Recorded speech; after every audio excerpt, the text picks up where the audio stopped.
ಮಚ್ಚಿಗೆ final final final ಹೊಡಿರಿ ಹಲಗಿ ಡಿಚ್ಚಕಡಿ ಚಕ್ಕಡಿ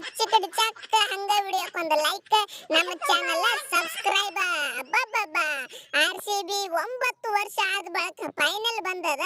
ಹಂಗ ನಾವು ಪಂಜಾಬ್ 11 ವರ್ಷ ಆದ ಬಳಿಕ ಫೈನಲ್ ಏನು ಬಂದದ ಅದು ನಮಗೆ ಅಟ್ಟನ್ ಗೊತ್ತಿಲ್ಲ ಮಾಹಿತಿ ಇಲ್ಲ ಸಾರಿ ಆದ್ರೆ ಇವತ್ತು ಮಾತ್ರ ಬಹಳ ತಿಂಡಿಲೆ ಮ್ಯಾಚ್ ಆಗೋದೈತಿ ಅವರು ಕೆಂಪರ್ಬೇವರು ಇವರು ಕೆಂಪರ್ಬೇವರು ಯಾವ ಪ್ಲೇಯರ್ ಅಂತ ನಮಗಂತೂ ಖುನಾ ಸಿಗಂಗಿಲ್ಲ ಸುಮ್ಮ ಹೆಸರು ಓದಿ ಕಂಡು ಹಿಡಿಬೇಕು ನಾವು ಆದ್ರ ಮ್ಯಾಚ್ ಮಾತ್ರ ಬಹಳ ಡೇಂಜರ್ ಆಗೋದೈತಿಪ್ಪ ಯಾಕಂದ್ರ ಇಬ್ರು ಹೊಸದಾಗಿ ಹೊಸ ಚಾಂಪಿಯನ್ಗಳು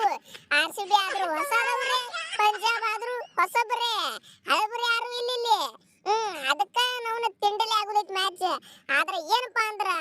ಪಂಜಾಬ್ದವ್ರು ಸೋತ್ರ ಪಂಜಾಬ್ದವ್ರು ಅಳ್ಬೇಕಾಗ್ತದ ಪಾಪ RCB ಅವ್ರು ಸೋತ್ರ RCB ಅವ್ರು ಅಳ್ಕೋತ್ಕೊಂಡಿರ್ಬೇಕಾಗ್ತದ ಪಾಪ ಅದು ಒಂದು ನೋಡೋದಾಗಂಗಿಲ್ಲ ಯಪ್ಪ ಮ್ಯಾಚ್ ಒಳಗ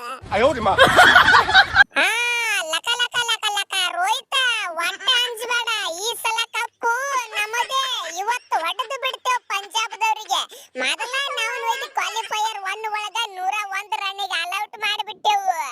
ಆದ್ರೂ ನಾವು ಒಯ್ದ ನಿಮ್ಮ ಸಂಗಟ ಆಡಿದ್ದು ನೋಡೋಣ ನಮ್ಮ ಅಯ್ಯರ ಸರ್ಪಂಚ್ ಕಾಕಾಗ ನೋಡೋಣ ಯಾಕೋ ಒಂದ್ ಸ್ವಲ್ಪ ಅಂಜಿಕೆನ ಬರಕತ್ತದ ಇವನು ಒಬ್ಬನ ವಿಕೆಟ್ ತೆಗಿಬೇಕು ಮತ್ತ ಅವ ಅಡಂದ್ಲ ಹಡಸಿ ಮಗ ಇಂಗ್ಲಿಷ್ ಒಬ್ಬನ ಔಟ್ ಮಾಡಿಬಿಟ್ಟೆವು ಅಂದ್ರೆ ಮುಗಿತ್ತ ಯಾಕಂದ್ರ ಇಂಗ್ಲಿಷ್ ಒಂದ್ ಸ್ವಲ್ಪ ಡೇಂಜರ್ ಕಾಣ್ತಾನ ಯಾಕಂದ್ರ ಬುಮ್ರಾಗ ಬಿಟ್ಟಿಲ್ಲವ 2 ಮ್ಯಾಚ್ ನಾಗ ಹೊಡೆದಾನ ರನ್ ಆದ್ರೂ ನಾವು ಅವನಿಗೆ ಒಂದ್ ಸ್ವಲ್ಪ ಏನಾರ ತಿಂಡಿಲೆ ಪ್ಲಾನಿಂಗ್ ಮಾಡಿ ತೆಗೆದೇವು ಅಂದ್ರೆ ಮುಗಿದು ಹೋಯ್ತ ಇವ್ 2 ಪ್ಲೇಯರ್ ಹೋದ್ವು ಅಂದ್ರೆ ಖಲಾಸ್ ಖೇಲ್ ಖತಮ್ ನಾಟಕ ಬಂದ ಮತ್ತ 150 ರನ್ನಿಗೆ ಆಲ್ ಔಟ್ ಮಾಡಿ ಆರಾಮ ಚೇಸ್ ಮಾಡಿ ಕೂಗ್ ಹೊಡೆದು ಬಿಟ್ಟದು ಸ್ಟೇಡಿಯಂ ಫುಲ್ ಡ್ಯಾನ್ಸ್ ಹೊಡ್ಯಾಕ ಚಾಲುನೇ